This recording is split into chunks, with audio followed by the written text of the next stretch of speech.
O plenário da Câmara dos Deputados concluiu a votação do segundo projeto enviado pelo governo ao Congresso para regulamentar a reforma tributária, ou seja, dizer como ela será na prática e afetará a vida do cidadão. O texto segue agora para análise do Senado. O projeto cria e explica o chamado Comitê Gestor do Imposto sobre Bens e Serviços, também conhecido como IBS, que é um dos tributos criados pela reforma tributária que será implementado a partir de 2026.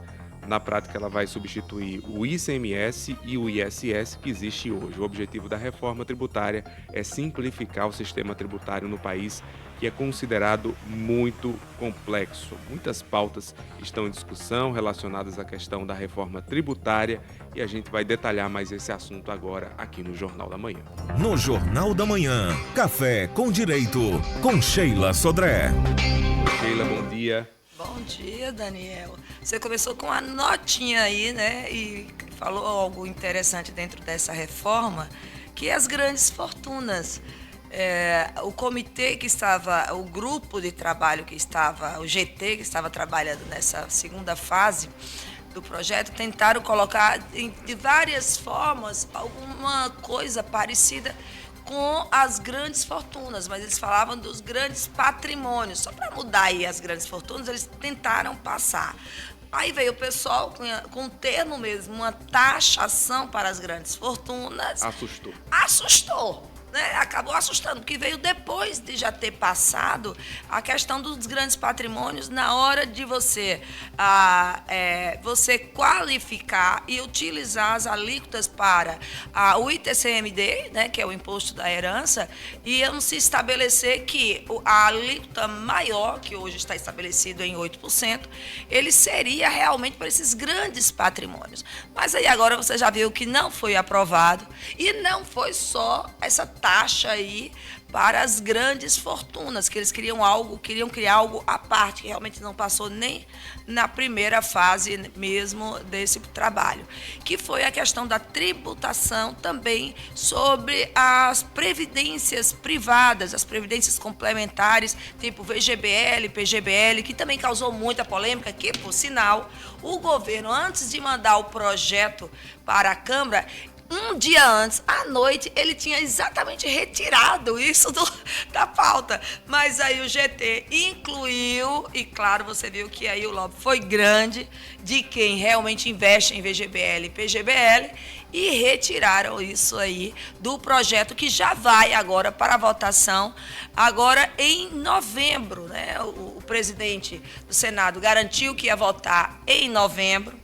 E aí vem todo o quê, Daniel? Um trabalho político que o próprio presidente, o governo federal em si, já tinham também comentado que esse ano iríamos trabalhar com a reforma do imposto de renda.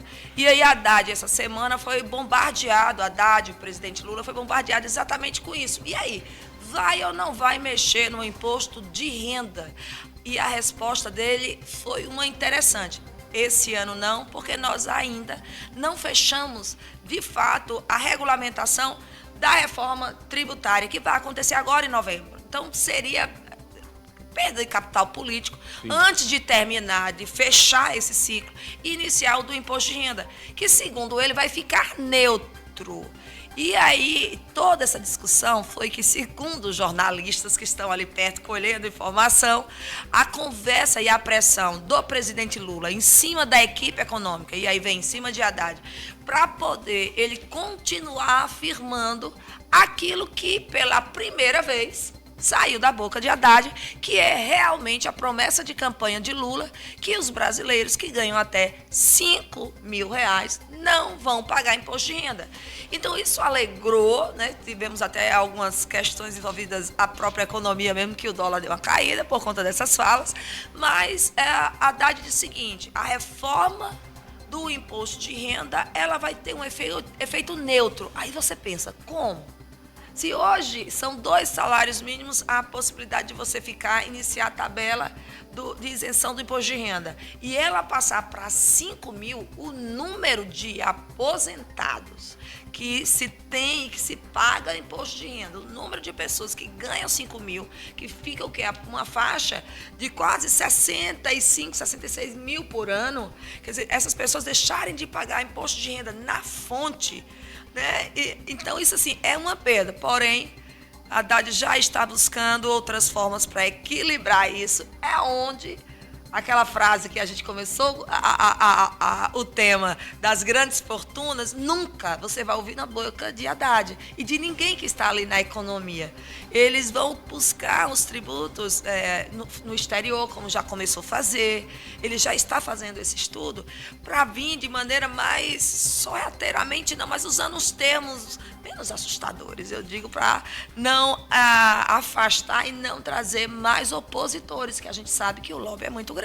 Mas aí pode vir um pessoal e jogar grandes fortunas lá no texto e aí, estragar tudo. Estragar tudo que o governo está fazendo. E aí vocês querem. E aí aquela história, às vezes, é a nomenclatura, mas o que a gente tem que esquecer é que muita coisa que é dita foi toda planejada. Então, às vezes, tem muita coisa sendo trabalhada ali por trás dos bastidores. E uma dessa reforma é exatamente essa. Mas ficou para o ano que vem. Nós temos mais o quê? 2 anos do presidente Lula, desse governo. Então, realmente, os brasileiros podem contar que 2026, se ficar estabelecido realmente a isenção dos 5 mil, claro, só vai valer em 2026. Mas aí o brasileiro já pode aí começar a ficar feliz que com a mesma intensidade que a Haddad disse que faria a reforma tributária, que ia implementar isso e fez, ele está do mesmo jeito, trabalhando com parcimônia na reforma do imposto de renda. A meta dos 5 mil ficou para o final do governo, mas a manutenção dos 2 salários mínimos, porque o salário vai aumentar. Vai permanecer, porque a ideia é os 2 salários mínimos. Se tem o reajuste, que a gente tá acontecendo sempre em janeiro, permanece. Agora, tudo isso tem que ser estabelecido antes, né? Tabela de imposto de renda tem que ser 1 ano antes, para que realmente possa surtir efeito no próximo ano. Mas vai estar sempre garantido aí pelo menos os 2 salários mínimos, Ariel. A gente até brinca com os sustos, né? Que os termos de taxação acabam trazendo na política, mas é um cenário que já existe lá fora há muito tempo, só que aqui no Brasil existe toda uma cautela, né, Sheila? Exatamente. E a gente tem que entender que a gente não pode subir uma escada de vários degraus querendo dar um salto. Cai. Né? A dificuldade é muito grande, você pode lesionar o joelho, fazendo uma analogia.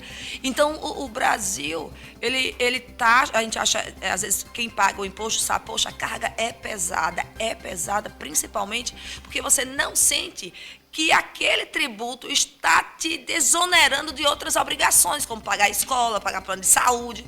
Então, realmente fica caro.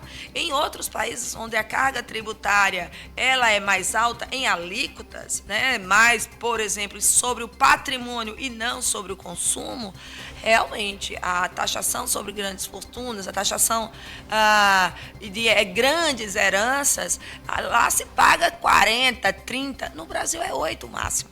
Apesar de que aí também não é ideia do governo atual, já é de projetos antigos dentro já do Senado, é para aumentar a alíquota do ITCMD, que hoje o máximo é 8, para chegar aí, gente, vai chegar aí até 18, 21, é o que querem os governos, né, do Estado, porque esse é um imposto estadual. Sheila, a partir da quarta-feira da semana que vem vai ter muita novidade aqui na 102,5 FM, inclusive nesse horário, mas foi um prazer imenso falar de direito tributário aqui com você, trazendo informações esclarecedoras. Eu sei que você ajudou muita gente, como eu, que não entendia de imposto e que evitou pagar mais imposto de maneira indevida. Isso é sempre um ponto que você bateu muito nessa tecla. Parabéns pelo seu trabalho. Obrigada, Daniel. Eu vou me despedir aqui do nosso quadro Café com Direito, mas eu vou estar por aqui, viu? Sempre que precisar para a gente falar sobre direito, eu estou aqui para dar essa contribuição, porque às vezes o assunto é chato, é meio ranhento, né? O assunto de direito é muito mais engessado. Mas eu gosto de falar com analogia de uma forma mais simples, porque uma comunicação que não fala para que as pessoas possam compreender, ela não atinge o seu objetivo. Muito bom. A Rede Tambaú de Comunicação vai estar sempre de porta aberta aqui para discutir esses assuntos. Obrigado, Muito Sheila. obrigada e um bom dia para vocês. 7 horas e Café 26 minutos. no Jornal da Manhã.